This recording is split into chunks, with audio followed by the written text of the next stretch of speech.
guys, and welcome back to the channel. My name is Monica and I post videos on money, travel, and lifestyle, more specifically real estate and investing. And if you are interested in topics like those, be sure to subscribe down below to the channel. Also, be sure to turn on your post notifications so you never miss my daily stimulus check updates and all of my uploads. Today we are going to be diving deeper into the Heroes Fund. Now, I know that I've mentioned a lot of the previous proposals in other videos, like the Getting America Back to Work Act and the Emergency Money for the People Act. There have been so many proposals that have been sent out, as well as the ABC proposal. I have videos that I will link right here that go further into detail about other proposals. So we will see what's going to happen next week. So here it is. The Heroes Fund was proposed by the Senate Democrats for pandemic premium pay to reward, retain, and recruit essential workers. Essential frontline workers are working day in and day out, and the Senate Democrats believe they should be provided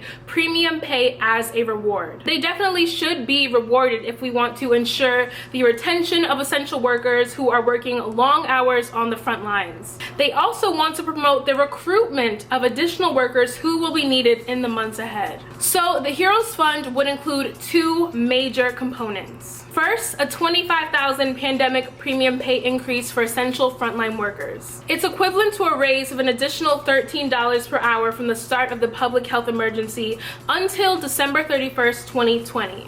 That means workers in grocery stores who are making $15 an hour would get their hourly rate pretty much doubled. Second, a $15,000 recruitment incentive for health and home care workers and first responders to attract and secure the workforce needed to fight in this public health crisis. So they are saying we are going to offer a $15,000 incentive to get more essential frontline workers. There's also retroactive pay. Workers who have been on the front lines since the initial declaration of the public health emergency on January 27, 2020 could receive a lump sum of back pay of $13 extra per hour for work before enactment. These workers would continue to receive the $13 per hour premium pay on top of regular wages moving forward, but these workers would still be subject to the maximum premium pay cap that I will outline next. Now, in order to meet the goals of rewarding workers, recruiting them, and retaining them,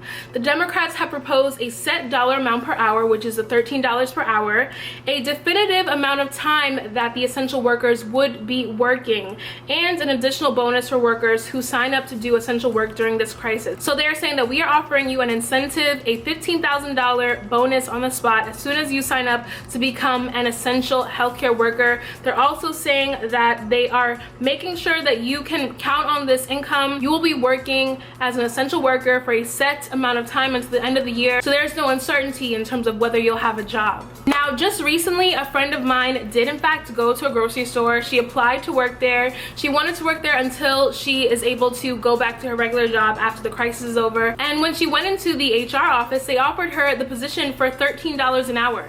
$13 an hour. And they did say there will be a $2 increase per hour because of the circumstances. So you would be working as a cashier for $15 an hour. Personally, I don't think that's enough money for people who are putting their selves on the line every day. Without our essential workers, like our people at the grocery stores and our people in the healthcare field, what will we be doing? We really need them, and they do need to be appreciated in a way that's just not clapping for them and just not cheering them on, but actual financial support. There are quite a lot of essential workers who are dying, who are catching the virus itself, so there needs to be some level of monetary payment or reward for you even choosing to go and put yourself on the line like that every day. There would be a cap to the total maximum premium pay. So if you are an essential worker and you're trying to work around the clock so you can really pad your pockets, it wouldn't work. There is a cap of $25,000 for each essential frontline worker who earns less than $200,000 a year. So $200,000 a year or less, you could get a maximum of $25,000 in this extra pay. If you earn more than $200,000 a year, they would cap the maximum premium pay at $5,000. Now, it was very important to the Democrats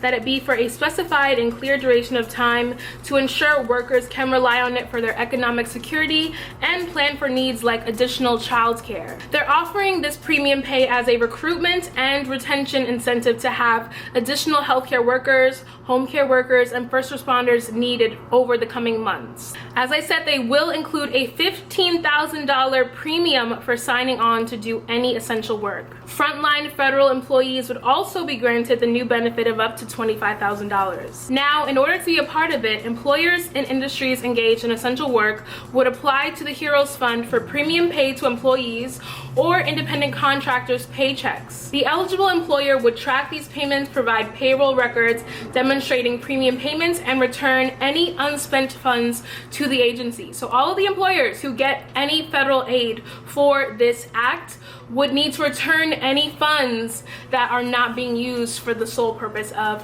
premium pay or the incentive. I'm not really sure how this would work, as we've seen already when it comes to applying for the EDL and the PPP, you're dealing with backlogs and the sites being down, so we'll see how that goes. Now, no employer would be required to participate, but all would be strongly encouraged to, and the program would be widely advertised. Also, an entity that contracts directly with the state or the federal government, i.e. to provide care to people with Medicare and Medicaid coverage, they would be considered a private sector employee, and employees of this entity who are designated as essential would be eligible for premium pay as well. Eligible employers would also submit applications for the recruitment and retention incentive premium on a rolling basis. So as you get more applicants applying to do these essential worker positions, you would continue to submit applications to receive more money. The benefit would be limited to frontline and public-facing positions, so employees who are not teleworking from their homes. There would also be additional benefits for essential health and home care workers and first responders. It's a little morbid, but they would also include death benefits.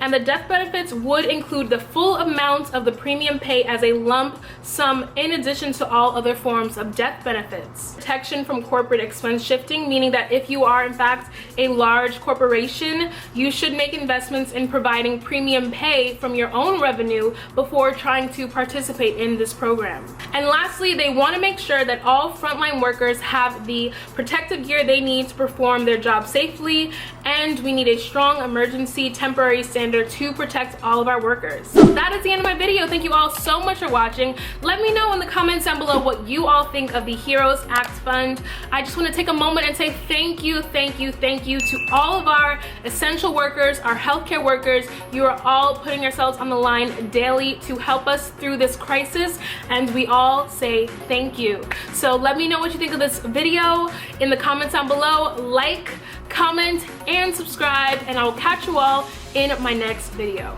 Bye.